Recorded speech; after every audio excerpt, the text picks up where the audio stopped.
Okay, looks like we are recording. And let me see if I can find Kate in my list here. There she is.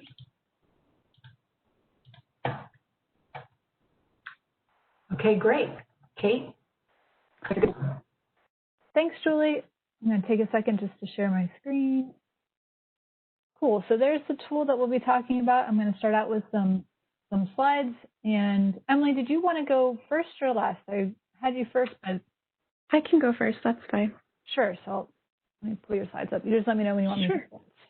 Yeah, so thanks to Kate and Julie for having me. I'm just going to briefly introduce the RUSA Financial Literacy Interest Group. If any of you are members of ALA, you may have heard of us. You do not need to be a member of the American Library Association to work with us, so I want to raise awareness about our group, especially amongst librarians who seem to be interested in financial literacy. If you're here at this session today, you have some type of interest in financial literacy for your patrons. So we are a group of librarians in any type of library that are interested in financial literacy resources for their patrons. And this can be in all different types of life stages and truly any kind of library. We have school librarians, we have public librarians, and I'm an academic librarian. I'm a business librarian with Penn State University. If you are a member of ALA, we are part of the Reference and User Services Association. So if you use ALA Connect, you can join our group. That's kind of like the full membership. But if you're not a member of the American Library Association or RUSA, you're welcome to join our email list, and all you have to do is email me. I send out emails roughly once a month. I try not to overburden anyone's email boxes with what's going on, but we do host bi-monthly webinars. And Kate, if you want to switch to the next slide, I have details about that on the next slide. So we do have bi-monthly webinars that are free for anybody to attend. I made this slide before I was at work on the November webinar. So our next webinar will be on Tuesday, November 17th at 3 p.m. Eastern. So I guess that would be 11 a.m. your time. And we will have presenter Stacy Goddard from the Spokane County Library District. And she'll be presenting on financial literacy programming and resources related to housing. So housing workshops for people who are looking to become first-time homeowners, people who own their own homes or have apartments but might need assistance from different programs to stay in their homes or keep their apartments, renters' rights, things like that. So really interesting topics, especially for those of you who might be in public libraries and have a number of people who might have questions about housing. So we do these webinars approximately every other month. Those are the kinds of things that I'll send out on our email list, as well as if our colleagues from CFPB or other great financial literacy organizations have programming coming up, I'll try to compile that and send it out. And I also post it on ALA Connect. This year, so starting last month, I think of things in academic year since I'm an academic library. So September was the start of a new year for me, especially those of you who are school librarians, you might feel the same way. We started a series with the programminglibrarian.org blog. This is librarians, again, from all different types of libraries, providing an overview of the types of programming and resources that they are interested in or that they'd like to share with others that have been successful at their library. So our September blog was about pivoting to remote during the pandemic and how we've been delivering financial literacy programming in an online and remote environment, or other options if you might have people who don't have access to technology, how you can accommodate them for financial literacy resources kind of at a distance. And this month's blog will be about some programming that we've done at Penn State about frugal gift giving. So thinking forward towards the holiday season, how to combine budgeting with gifting. Also, we generally offer programming at the ALA conferences. So if you do happen to travel with those, I know we were up in Seattle a couple of years ago. Those have gone virtual lately, so we're not quite sure how those things will shake out for midwinter or for the annual conference. But stay tuned, and if we are able to offer free programming for that, we will do that. And generally, we also offer one free ALA-sponsored webinar per year that's underwritten by the FINRA, the Financial Industry Regulatory Authority Foundation, which is one of our sponsors. And so they pay all of the underwriting fees to ALA for us to offer an ALA branded webinar for free to everyone. So that usually happens in the summer. I'll put my email in the chat if anyone is interested in joining or has any questions, and I'll turn it back over to Kate.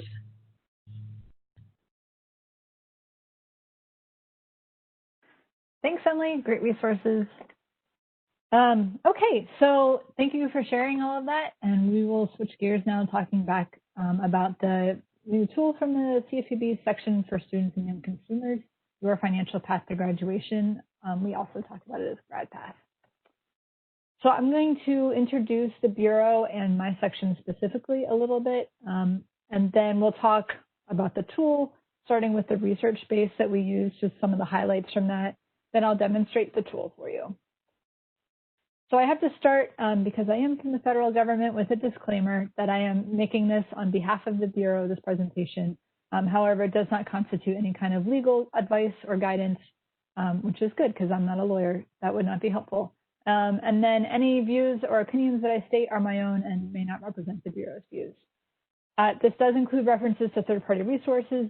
However, that is not an endorsement of those resources, and of course, others may meet your needs. And if you access this PowerPoint later on, it will, of course, not capture everything that we discuss. If you have questions as we go, please feel free to drop them in the chat. I'll try to keep an eye on that as it pops up. And if I don't happen to catch it at the moment, then I'll certainly get to it at a stopping point. So please feel free to ask questions as we go, and I will definitely get to all of them eventually. Okay, so I'll just start by introducing the Bureau. We might be more familiar to you as a regulatory agency. We do make rules and enforce them concerning any financial product that a normal individual consumer accesses. However, we also have an educational mission, which is where my job is focused, and we are trying to help consumers make better informed financial decisions so that they are free to choose the products and services that best fit their individual needs. So just kind of the big picture of what we're trying to do. In consumer education, we are focused on preventing harm. And in students and young consumers, the section that I work in, we are generally focused on engaging and educating students to prevent student loan default. And certainly that is the big picture goal of this tool in particular. We do have a bunch of other resources besides the one I'm going to highlight today. We have a mailing list that you may find useful. We occasionally send out notifications of webinars and new resources as we develop them. We also have free bulk printing, if you're not familiar with that. That is a website, that link there will take you to a website where you can order publications from across the Bureau in English as well as other languages, and they print and ship that to you for free. And then we have some other informational resources, Ask CFPB, money topics, and the blog. And then I just wanted to highlight again that we have a whole page here highlighting our multilingual resources in a variety of languages. We also have, coming out of my section, a new resource, the Financial Intuition podcast. So that's exciting. The link is there for that. We just posted a new series of 3 interviews that were very interesting. We also have at the Bureau a page, a landing page of resources around the coronavirus pandemic.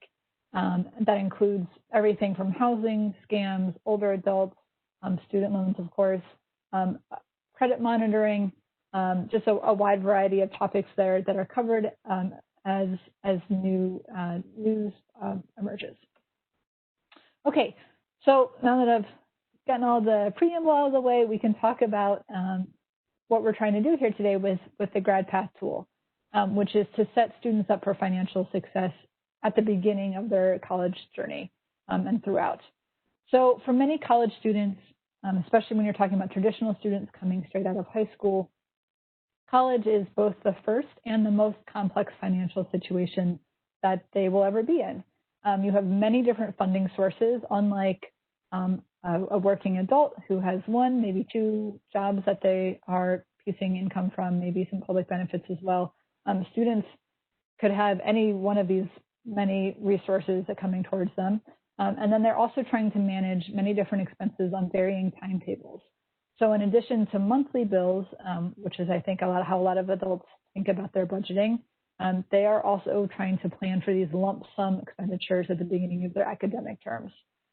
So it's a lot to be keeping track of when you perhaps aren't accustomed to that kind of thinking and planning. And what we're seeing is that a lot of student loan borrowers are in distress. Emily mentioned FINRA during her spiel. They also do a financial capability survey regularly. A couple years ago, they interviewed 7,000 student loan borrowers. 42% of them had been late with at least one payment in the previous year on their student loans, and 48% were concerned that they would not be able to pay off their student loans. So those are very high rates of delinquency and distress compared to other products such as mortgages or credit cards or auto loans. And then we see that 47% of those borrowers wish they had chosen a less expensive school, and 57%, over half, did not calculate their monthly loan payment before they borrowed their loans. So we're thinking and hoping that more planning upfront may help, which is what this tool would do. Okay, and then you might be thinking that school counselors are, kind of the obvious resource here. But what we have found is that they are more comfortable advising students on applying to college than applying for financial aid. So this is a survey of 1,000 counselors, and nearly all of them are comfortable with extremely or very comfortable speaking with students about the college application process, but just a little over half are comfortable talking about the financial aid application process. So our tool, Grad Path, is designed to help students decide where or whether to go to school once they have a financial aid offer and how to pay for it. So they've already applied, they've been accepted, they've gotten the offer or multiple offers if they hopefully apply to multiple schools. And now the tool is going to walk them through how that offer plays out financially, answering three main questions. Do I actually have enough funding to cover my costs? If I'm considering student loans, can I afford those loans in the long run? And is this school in particular worth that investment for me? So we did turn to the literature to get some insight into the difficulties that financial aid offers pose to students. This study from New America and You Aspire a couple of years ago was particularly helpful. They reviewed several hundred award letters and tried to articulate what are the problems that they pose for students. So confusing jargon is a big one, and we heard that as well from students, parents, and advisors. Omitting the complete cost, failing to differentiate between different types of aid, misleading packaging, particularly Parent Plus loans, as well as work study, and a lack of clear next steps. So these are some of the problems that we were trying to address with our tool. We also talked to several students directly from a variety of backgrounds, and across that variety of backgrounds, they told us that they care very deeply about financial fit. They are trying to juggle multiple priorities. They, obviously their families have different financial capacities, but they have their goals and ambitions as well. They also were very consistent in telling us they want help making informed decisions. They are aware that this is a complex situation that they are attempting to navigate. They are aware that they may be under-equipped or under-informed, and they are looking for assistance. And then we heard kind of a mirror image message from parents, other family members, and advisors. They are also concerned about the complexity of the situation as well as the competing priorities. They don't want to crush their students' dreams about going to college and where they want to go, but they also don't want their students to end up in crushing debt. Okay, so based on this research, along with some other, those are the highlights, we built a tool that is supposed to equip students to turn their financial aid offers into fully detailed plans to pay for school. And we can take a look at that now. If you want to play along at home, the URL is there. I can also put it in the chat.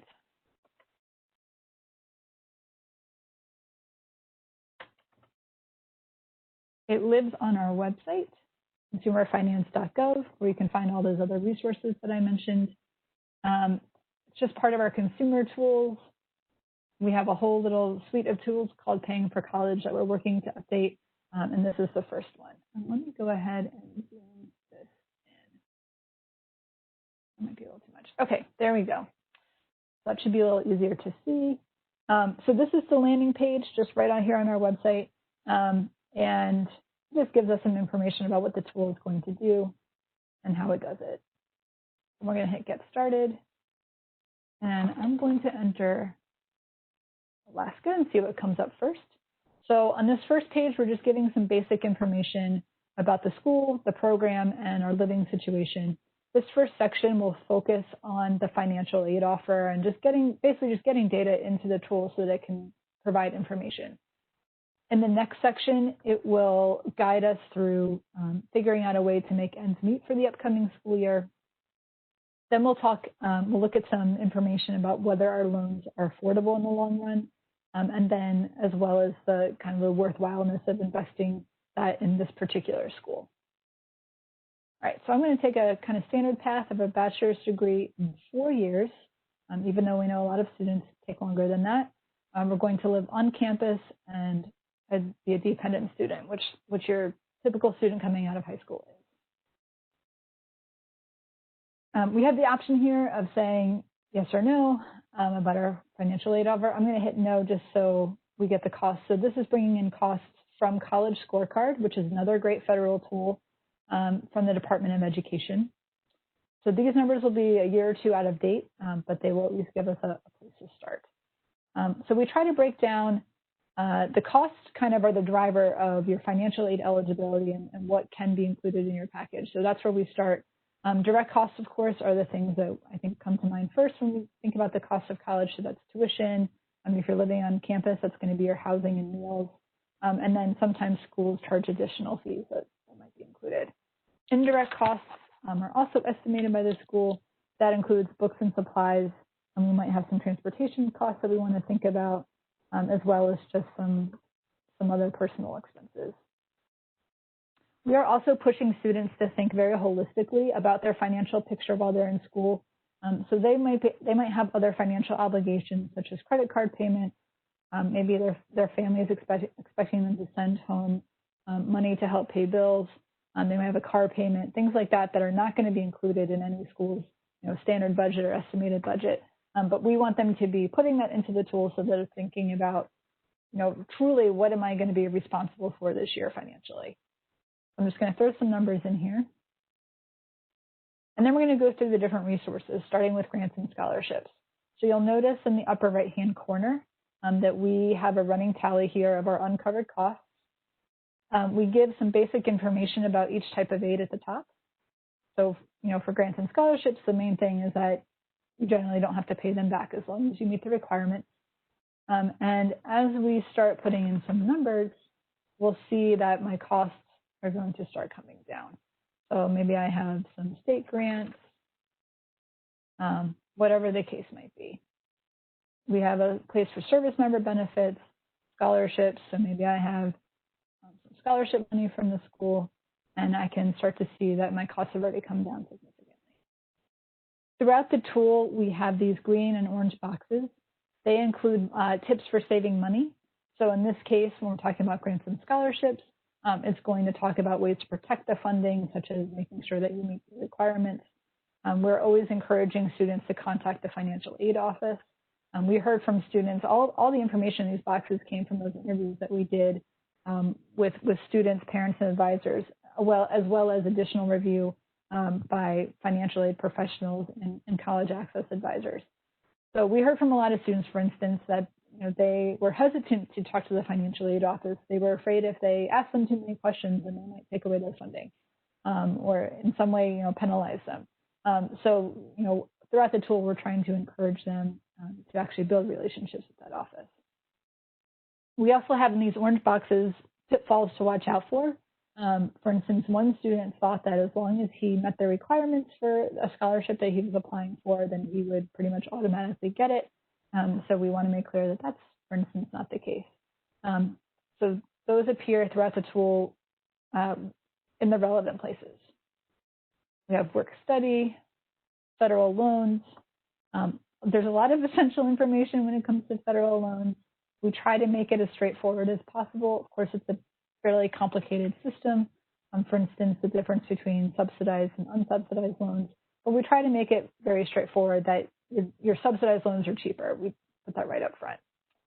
So I'm going to put in the maximum for a first-year college student.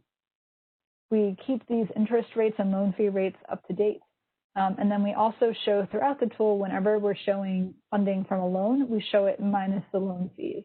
So in this case, when you're talking about a federal direct loan, that's going to be a pretty small amount. It's only 1%. But we know for some students, every dollar really has to be accounted for. So we want to give them as a clear picture as possible what their funding actually is.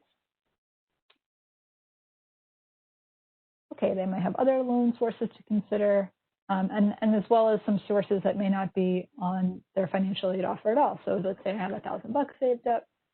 Let's say that my parents can give me $100 a month. Maybe I have a job that I plan on keeping. Okay, so at this point, I've given the tool all the information that I'm aware of up front, and I still have $9,500 to come up with. That is probably going to entail additional debt if I can't find a way to cut costs or somehow magic up some other money. So we have a page here that goes into more detail about student debt. We talk about how interest accrues. That's something that was confusing for students. We talk about strategies for saving money over the life of the loan. This graph about the difference in total costs over a 10-year repayment period versus a 25 period generally gets a reaction out of students who see it. And then we talk about the trade-offs of student loans. Certainly there are benefits if it gets you to the educational and career goals that you want to get to, but there are also, of course, some downsides where that's going to be taking up space in your financial future that you can't spend on other things. Okay, so this page is going to help us really focus on how do I close this gap. So we have a picture here of what we're trying to meet, and then it's going to take us from cheapest to most expensive. What are our options?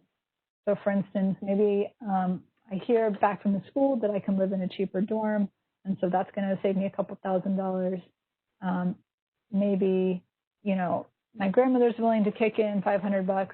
So I can go through here now and revisit everything that I've seen before without having to flip back through all the pages. So this screen essentially functions like a spreadsheet, which is what a lot of the more sophisticated families, as well as the advisors, are using to help their students really grind out the numbers and see if they can make ends meet. So this page essentially functions like that without looking like a spreadsheet. It has this guidance built into it. This page also shows them for the first time their options as far as PLUS loans as well as private student loans. So we give them a quick summary on what those are. We talk about how they compare on some key points here, and then they can enter those if they like.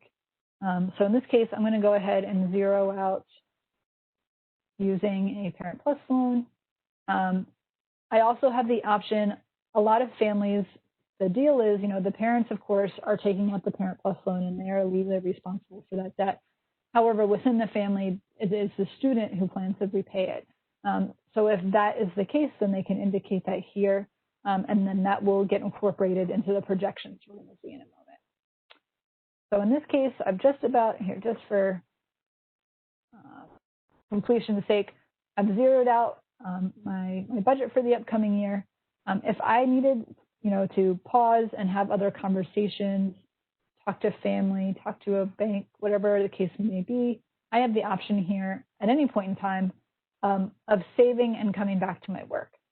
So the way that we're saving here, we're not creating an account. It's not associated with the email address. As I was entering in the different numbers, it was all getting stored in this URL up here. So right now I can take this URL and it has everything from the school, all those living situation choices that I made, as well as all of the numbers that I've entered. So for instance, that 7,200 plus loan is right there. So now I can take that and come back anytime and continue working through the tool as I figure out how to get down to zero. Okay, so this page, this section is going to be about the affordability of my loans. Our first kind of gut check here is going to be big picture. we recommend that your total debt at graduation be less than your expected first-year salary coming out of school. So we make some pretty broad assumptions to get a kind of back-of-the-envelope estimate of how much debt they'll be graduating with. That it includes the interest accrued on any unsubsidized debt. And we compare that to the median salary of students from the school. That's coming again from College Scorecard. So in this case, probably because of those plus loans that I'm planning to take responsibility for, I'm looking at an amount of debt that we would consider to be a concern, a reason to rethink this plan. So notice we show them, that they've kind of blown past what we would consider to be a good limit, but we're not telling them don't go to school. We're not telling them this is a bad idea. We're just saying you want to reconsider whether this plan is right for you. Next, we show them the total interest over the life of the loan. So that includes interest accrued in school and then over the 10-year repayment plan. We do just stick to the 10-year repayment plan, even though for many students it's going to take much longer than that. We're just trying to keep things simple. And then we've looked at big picture, life of the loan, total numbers. We also want to think about on a month-to-month basis, what is it going to be like to actually service this debt? So we can look at the payment in two terms, in two ways. One is if you're taking home $15 an hour, how many work hours are going to go towards making that payment? And so hopefully that will be a nice, accessible illustration, especially for students who, your traditional students who are used to working an hourly wage, and that'll be meaningful. We can also look at the payment within a monthly budget, and I think this will be perhaps particularly helpful for non-traditional students. So again, we have the monthly payment. We take that median salary from College Scorecard and make it monthly. And then we have monthly spending data from the Bureau of Labor Statistics at that salary range in different parts of the country. So we can see here that our payment is going to put us right over the edge on our budget. And they can play with all of these numbers. So maybe, like a lot of people, they know I'm going to go home and live with my parents. And that will allow me to not only make my payment, but maybe save a little bit of money. So they can play around with these numbers and see if they can come up with a way that payment will actually work for them. Okay, so we've made ends meet for the upcoming year. We know we can cover our costs. We've looked at, if this is going to be my basic plan throughout my college education, what does that borrowing look like for my financial future, potentially? And now, just because you can afford something doesn't mean you should buy it, right? So we want to look at, is this school the right investment for me? And we want them to be thinking of it as an investment that will hopefully financially pay off. So we look at the graduation rate here, because if you don't graduate, you don't get the payoff. It starts out with a national comparison. They can also look at a statewide comparison, as well as if it's private, look at other private. If it's public, it would say public there. They can also look at the loan default rate and the loan repayment rate. And this will be getting a gas gauge soon. We're looking at a 1.0 version of the tool. We're working on the 2.0, and then we're running a pilot this year with some schools and other organizations that will hopefully get us to a kind of a 3.0 version by the end of next year.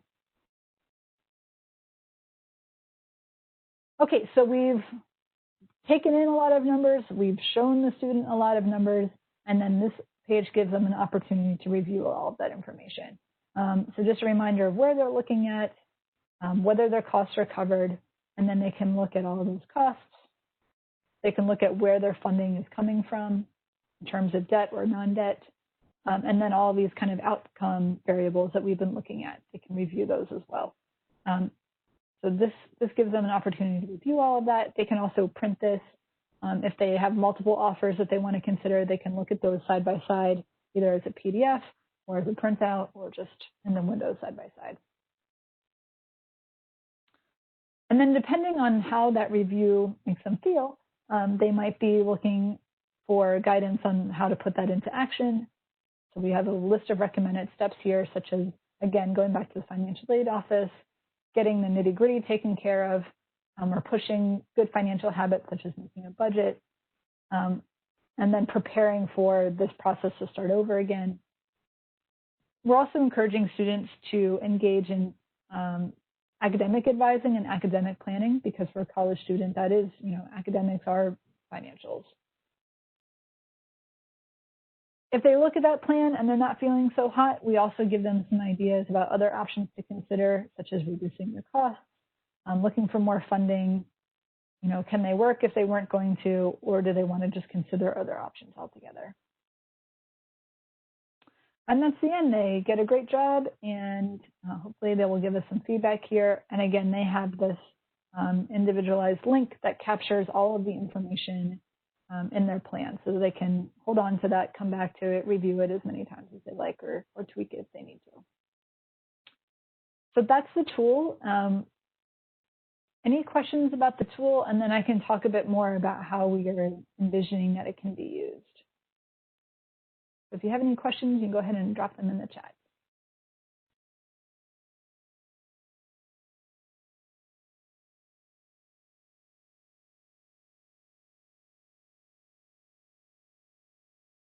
Cool, it looks like nothing's popping up. So I'll just go into more detail about how we are envisioning this can be used.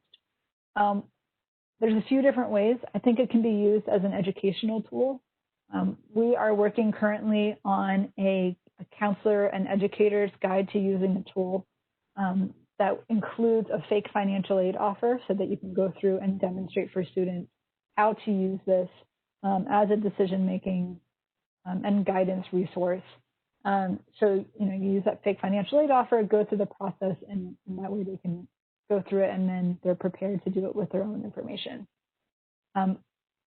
Similarly, that guide would also support the use of it in the high school setting, or in any other setting where maybe Upward Bound program or an after-school program where students are receiving advising on the college process, including the financial aid process.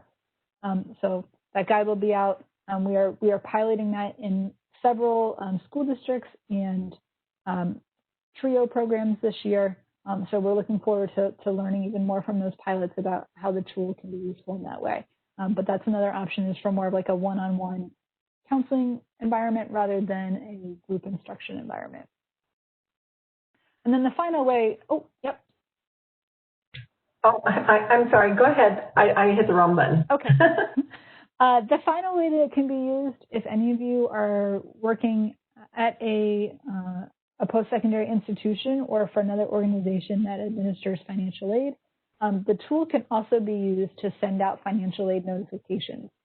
So probably not in lieu of the official letter or offer package, but as an additional tool, the same URL logic can kind of go the other way. So you can customize this URL and send it out to as an individualized URL to individual students, and that way they can open it up and get an interactive tour through the financial aid that they're being offered. So that's another option. Another situation that we're piloting is the use by largely colleges and universities, but also some other financial aid administrators as a way to communicate their financial aid offer. That's probably not as applicable to the folks on this call, but I just wanted to mention it in case there was a connection there that made sense. So Emily, I'm sorry. So Kate, there are a couple questions, and one of them is from me, and it's does the tool recommend that students look at several schools to see if one is more economical than the others? It does. So we mentioned that here. I can get to it. We mentioned exploring other schools here if they're not feeling confident in their plan. The reason we don't hit that message harder, even though it is definitely a key message, is because this tool is meant to be used generally after they've already applied to schools. So they've already gotten their financial aid offer, they've already been accepted and rejected or whatever. But certainly that is an important message that we would want to be getting out to students. I think it's still a little over half of students only apply to one school. So they're not setting themselves up to have different options to compare between. And we would certainly be wanting them to apply to more than that. Okay, thank you. And there's another question, and this is from Kyra. How does this compare with federal student aid payment estimator tool? Yeah, great question. So I think you're talking about the loan simulator is what they're calling it now, because they're also revamping their whole ecosystem of tools. I think there's a couple differences. So one is anything that federal student aid creates is typically, I'm going to say typically, but I think it's all focused on federal student aid. So if you're putting in your debt there, it's only going to calculate for your federal debt. So if you have private loans, if you have nonprofit loans, if you have other sources of financial aid, it's just not going to account for that. So that's one difference. The other is that loan simulator is essentially only doing what this page, no, just kidding. What that page and this page does, where they're calculating, I think, the total debt and then the monthly payment. And our tool is seeking to put that into more context against the salary, a budget, trying to create a richer picture there, as well as taking into account their larger financial picture and their other sources of aid and loans. So it's just, they are giving federal student aid has fantastic tools for getting a really clear picture of your numbers as far as your federal student aid goes, and we have a broader focus and a more of a decision-making and guidance goal.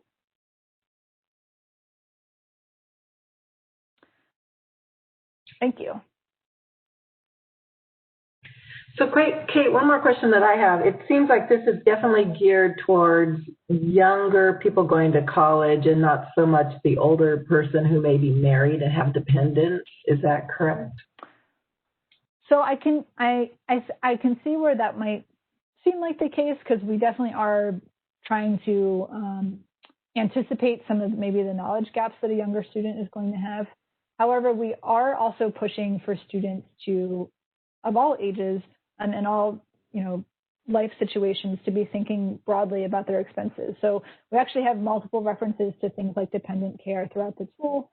We're pushing for them to think about all of their financial obligations, not just their strictly school-related ones. And that budgeting page, I think, is really helpful for contextualizing the monthly loan payment for your non-traditional students.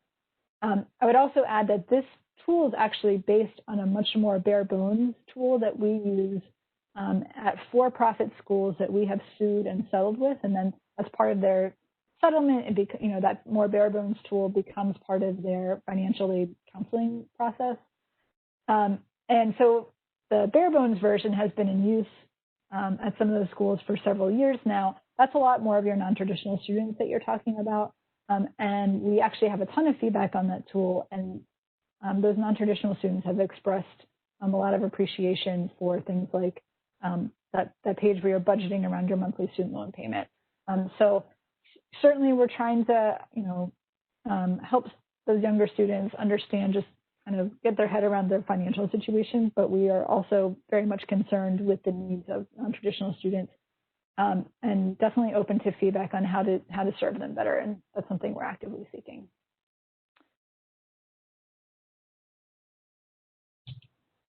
Thank you very much. There's another question. It's from Kara. Is the guide for counselors something that will be available this year, or is that in the works for next year? Curious about how we'd be able to access that when it's ready. Great question. So it's probably going to be published on the website next year, because it's going through this road testing process with our pilot this year. If you are interested in joining the pilot, I didn't include that information in the presentation today, but if you have a program where you are offering counseling to individuals who are trying to figure out how to pay for school, and that's something you would be interested in, I can put my email in the chat, and you can reach out to me directly about the pilot. And that would give you access to the counselor's guide a little bit sooner.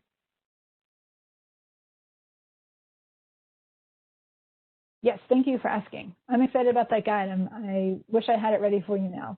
It just wasn't possible.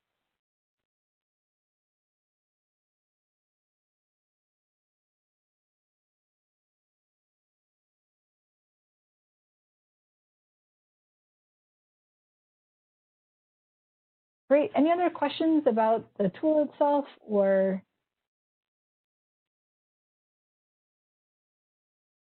if you have any feedback? I'm always receptive to that as well. We're just trying to make the tool better and better.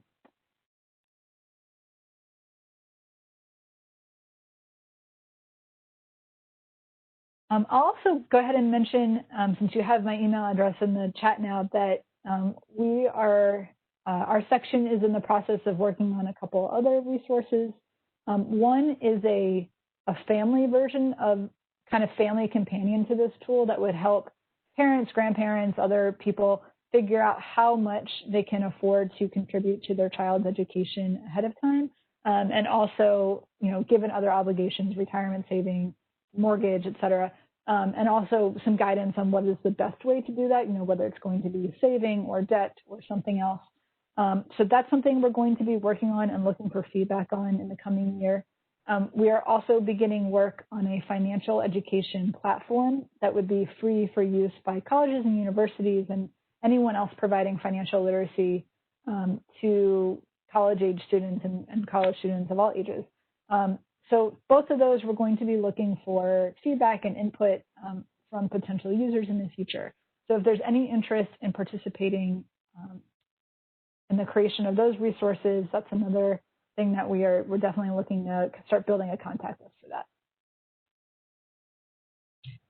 Okay, Kate, looks like we have two more questions. One's from Alicia. How can we encourage students to use this when we are not on campus? Great question. So that's a big part of the pilot this year, and so far the participants have come up with some interesting ideas that I'm happy to share. A big one is, some schools, of course, are attaching it to, they're just kind of making it broadly available. They might have a portal. They're sending out emails. One school is doing like Facebook Live webinars showing them how to use the tool with a sample from their school. If you are able to talk to your financial aid office and encourage them, it's typically the financial aid office that can pre-populate these links and send it out to students, and that makes it that much more convenient for the students to use it. That's another great option. Some of the pilot participants are also attaching it to specific triggers. So for instance, one school is going to be using the tool in their counseling sessions with their students who apply for emergency aid. So just typically, if you apply for emergency aid, the student kind of ends up on their radar and they try to reach out to them for counseling. This is going to become part of that. Another school is attaching it additionally to students who end up paying for tuition with a credit card because there's been a study that shows that might be a sign of financial distress, so they're going to use that as well. And then that would trigger a meeting with a financial aid counselor using this tool to kind of go through what their plan is coming up. We also have schools that are using it in their TRIO program, so maybe your McNair Scholars. I have some programs that are using it with their McNair Scholars to look at their graduate school planning, which I think is a really cool use of the tool. There is a path through the tool for graduate students. Yeah, I think that's kind of the main, and then we have a bunch of organizations that are, their focus is this financial aid counseling, and it's just going to become part of the regular counseling that they were already doing. So I think that kind of covers all of the ideas that I've heard so far. I did hear from some programs that they were, they thought this tool was going to be particularly helpful given that everything is remote because it's online. The URL can go back and forth between the advisor and the student, and that way everyone's looking at the same thing. They're all on the same page. So that was another thing I heard. I see the comment about how it would be helpful to have a typical cost, the average cost of books. That's a great point, and if you have the option when you're coming through, if you hit no, it'll bring in the recent data about typical numbers. So there is a way to get, it might be a year or two out of date, some estimates there. But yeah, it's really hard to get good estimates. That's an ongoing struggle. And one of the things in that counselor's guide that will hopefully be available before too long are some worksheets on coming up with better estimates for living expenses. Oh, a comment about U Aspire's award analyzer. Yes, and I believe, oh, we don't mention, we reference another option. We reference Heckinger reports. But yeah, those analyzers are great. It's a lot of text here, but there's a lot of information, and there's, you don't have to be an expert when you're walking through the tool with students because the information is right there for you. Oh, great, and I will grab my comment.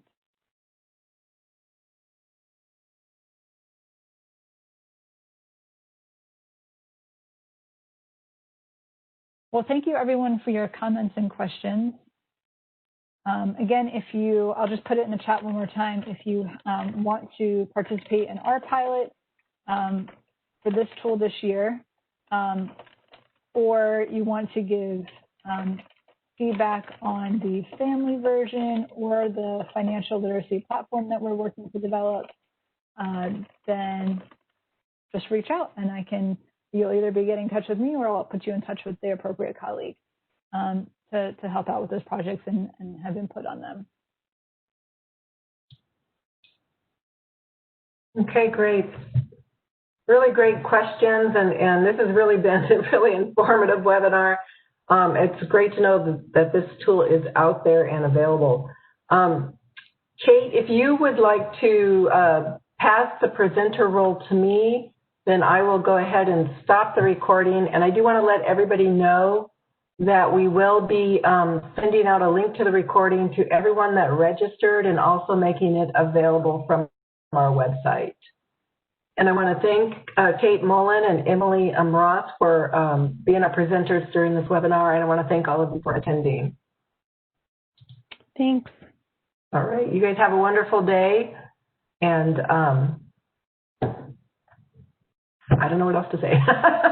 Thanks so much.